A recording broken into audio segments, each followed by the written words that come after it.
and start drawing. Hey, hey!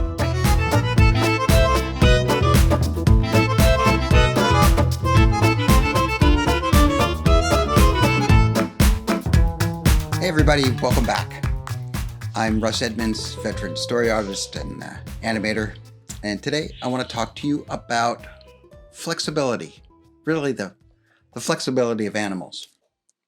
As always, I will be sketching and analyzing things in the field, and then bringing them back here to the studio and play with them. Please like and subscribe, and if you want to see this entire episode with all my drawings and sketchbook, and I animated an entire scene in this episode, join me on Patreon. I put the link down below in the description.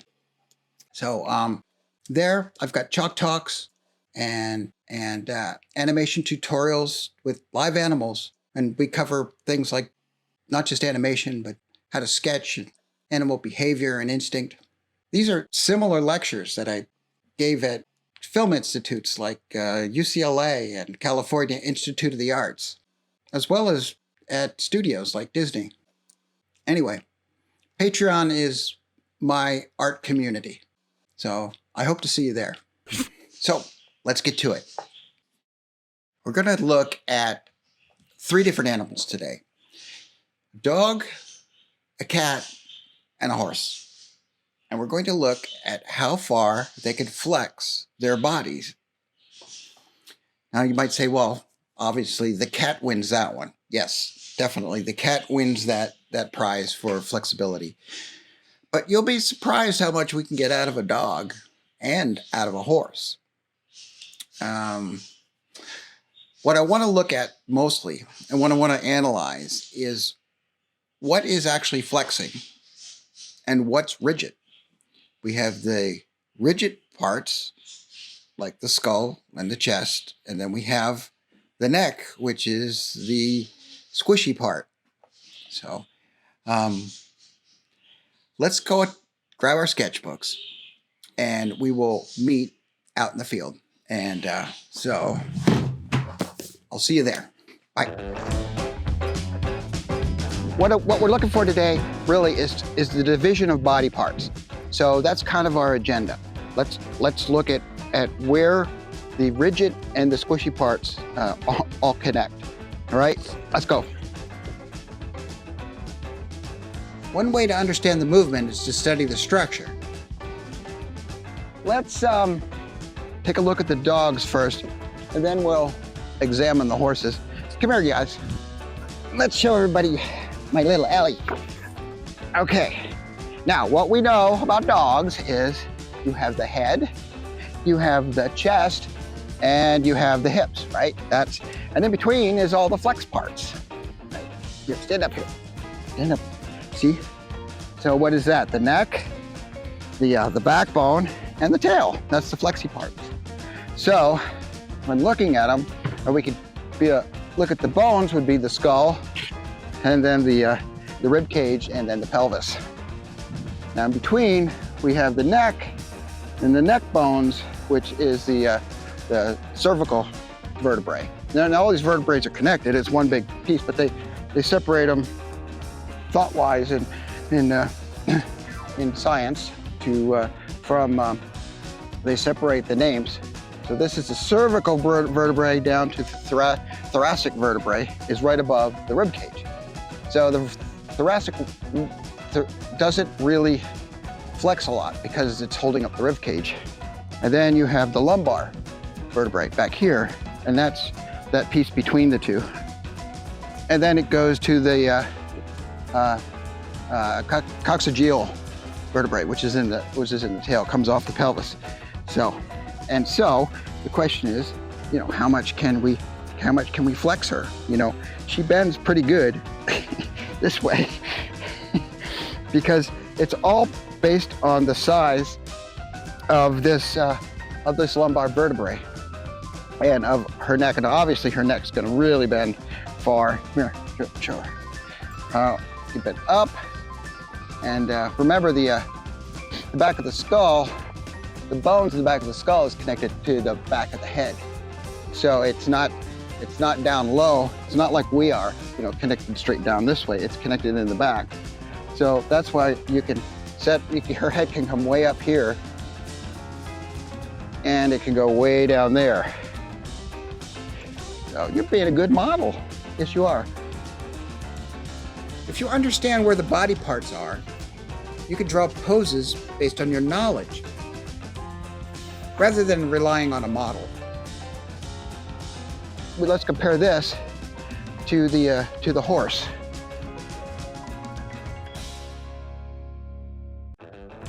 Well, let's see. Let me put my sketchbook down. Well, here we have FedEx. Now, mind you, these horses were athletes in their time. They did sportive cutting. I'll show you later in the video. But they're retired now, so they're up there in their age and they have a cushy life. But let's just look at their anatomy for a second. Same as the dog. You've got the head way out here, the neck, and then you have your chest, and then it goes back to your hips. So that's your skull, your rib cage, and then your pelvis. And in between, we have all of the same type of bones that go all the way through here. Now the difference is the size of this rib cage is huge. I mean, and so the thoracic vertebrae that goes across here is holding up this gigantic rib cage. It's not going to bend that much. And then the lumbar is just this short piece here. So naturally, it's not going to have as much flex as a dog. But the neck is much longer. So we have a lot more flex in this, what's it called, this? The cervical vertebrae here. Take a look at that. Now, you might be asking why that is. Well, it's because all of this chest has to hold their big lungs, their big heart, and their gigantic intestinal tract, which runs all the way back up into here. Horses basically are built they're big herbivores, and they're built to hold their intestinal tract and everything in place here. And then, as you know, if you eat plants, you have a much bigger digestive system than if you eat meat. And so the carnivores have a small intestinal tract. The herbivores have a gigantic intestinal tract, and that's what separates the look of the animal. So, you know, we look at a cat. We're going to look at a cat in a little bit, but if we looked at Ellie, you could see that her back end and her chest is much smaller. And because it's smaller, and her rib cage is smaller, she's got more flexibility. And let's not forget to talk about the scapula, because this is a floating bone, a floating shoulder. In other words, it's not connected with joints like we're connected. It floats in space here, only held together with tendons and muscle. That gives you also more flexibility. When you're sketching a horse, remember, it's the neck that has the most amount of flexibility. We should really talk about a cat. That's the next thing. Here we have Mouse. Mouse is obviously a kitty cat with lots of flexibility, don't you, buddy? And we can see, oh, come here, buddy. I want to show you how flexible you are. Look at this.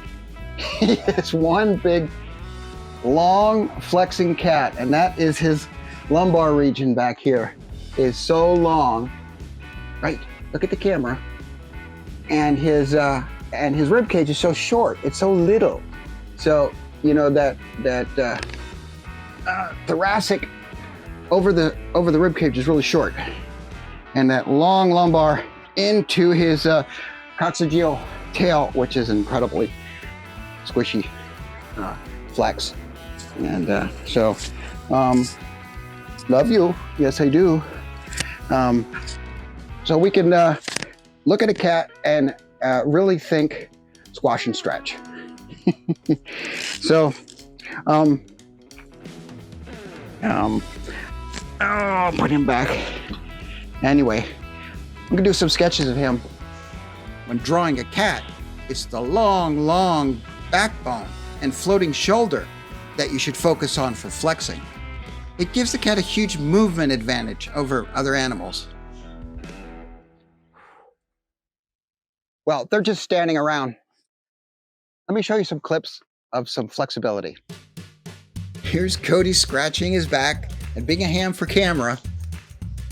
Because you know where the divisions are, you can easily spot those separations between rigid and flexible shapes. As Desi lies down, you can see how she uses her neck to propel her body to arch. Her neck is the driver while she's rolling. Even though the lumbar is short, she still has plenty of twists in her body.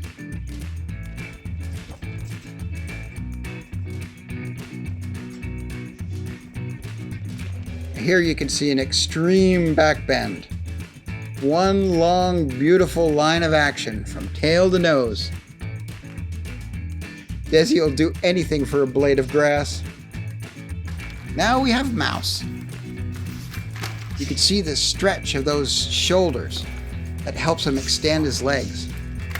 You gotta watch his neck, his shoulders, and his spine.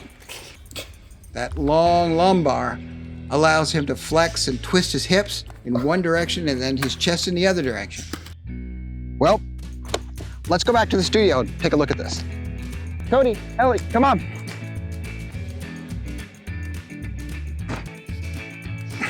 Okay, that was fun. Well, let's see what we got here. Let's see. Here we go. Well, these are the warm-ups. I was just trying to get drawing again. I had the dogs. I really tried to separate the rigid and the non-rigid sections. Desi was reaching around behind her and scratching herself on her tail end. Then I was drawing Mouse, just really noticing how long his lumbar is. And then he started to clean himself, and when he was cleaning his back leg over his front leg, and he was stretching, his whole body was stretched around as he was licking his tail, and he was licking the front legs, and he was licking his rear end, and he was just he was so awkward. I was back to the dogs, and I was watching the play a little bit, and I was watching Ellie scratch herself, and he was just scratching in different awkward positions, and how you could really see her twist around. Then I was watching the horses roll.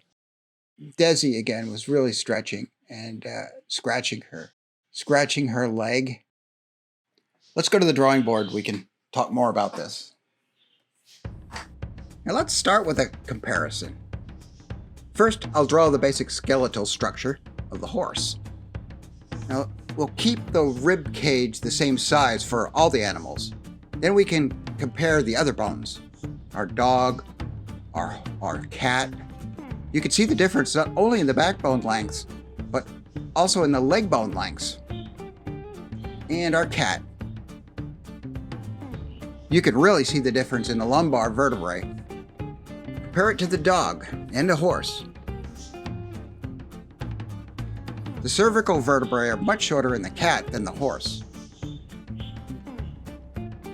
Let me sketch some dog poses.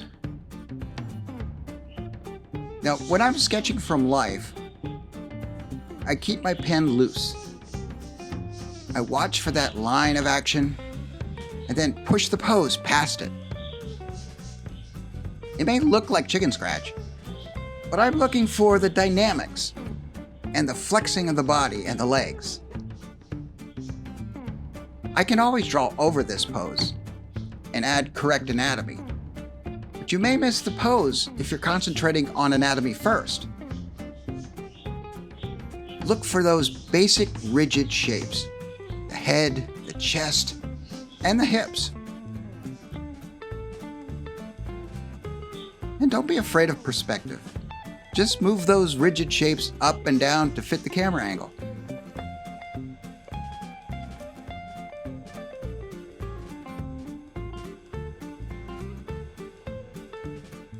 Watch the angle of the legs. Watch the angle of the head.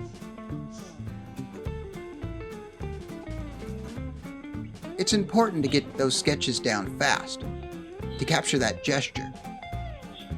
Quick and dirty. When you spot the pose you want, get it down quickly. You won't have time to fuss around and make it pretty. Instead, you'll find the essence of the gesture, the purity of the pose. Let me make up a few poses. Let's say a dog in the middle of a run, bounding off the ground.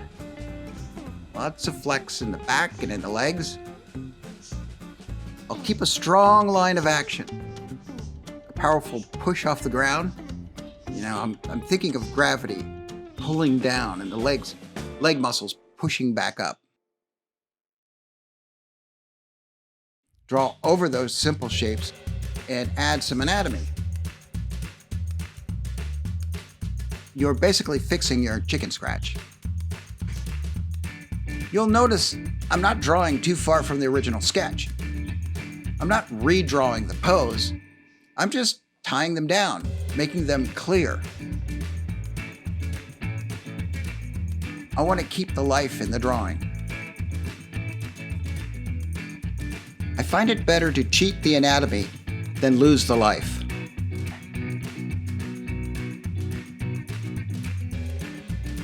How much flex can I get out of our dog? Let's push that pose. Exaggerate. Take it as far as what you think it should be, and then push it past. We can always pull it back again. We'll make a ball out of this guy. Now let's draw an exaggerated stretch. Now in animation, your single drawing flies by at 1/24th of a second. You'll never feel the stretch if you don't push the pose.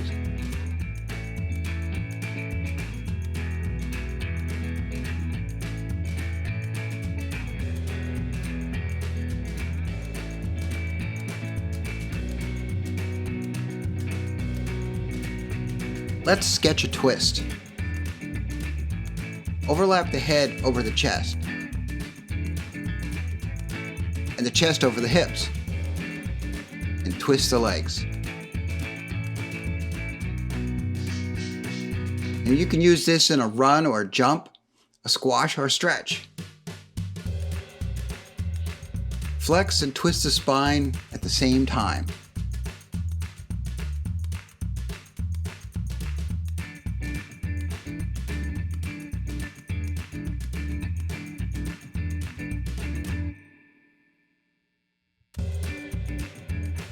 Time to change critters.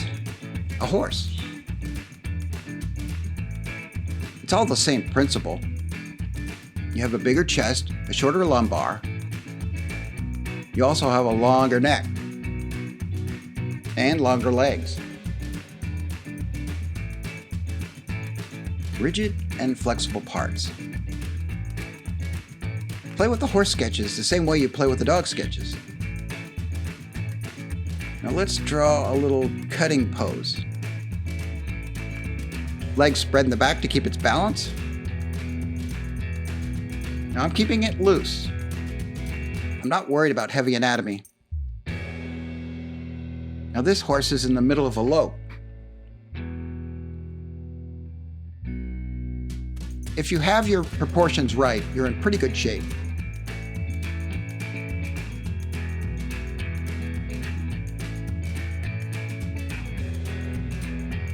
Gesture drawing is one of my favorite things to do.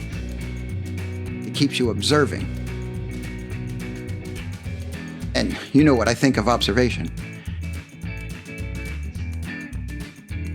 Observe, understand, sketch, and animate. I'll make a chalk talk dedicated to the importance of observing gestures and body language. I didn't draw a cat, so let's animate a cat. I drew some thumbnails here.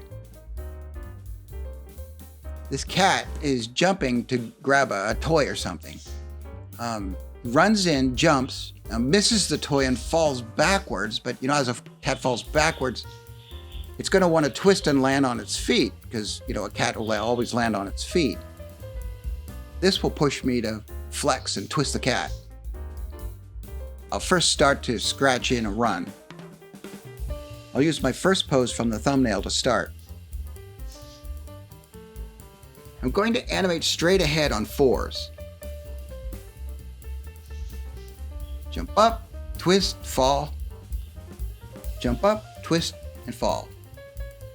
I might have to change the timing a bit. Now it's time to make that little scribble a character and tie it down. This is when I depend on my model sheet to guide my drawings. On this pass, I'm adding anatomy, but without compromising the pose. I'm pulling the legs into a proper position so they don't bend the wrong direction. I'm trying not to lose that freshness I had at the first pass.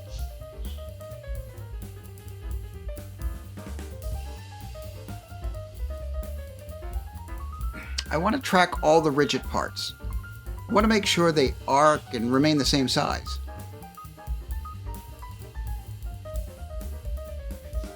You can never quite tell the timing until the in-betweens are roughed in. So let's in-between this thing.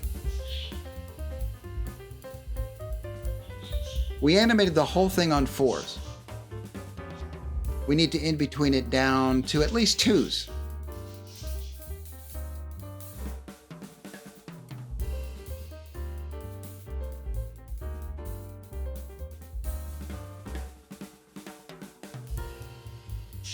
I want to make sure I draw the in-betweens in the character arcs.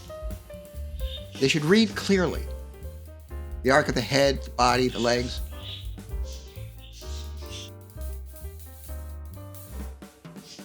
Now we can see what this looks like. That looks pretty good. I like that. That looks good. Let's add a background. And now we have a little scene. A little scene with a lot of flex. Well, observation is going to provide you with a better understanding of animal movement.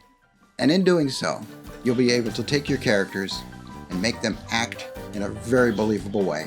Thanks for watching. And please like and subscribe and share.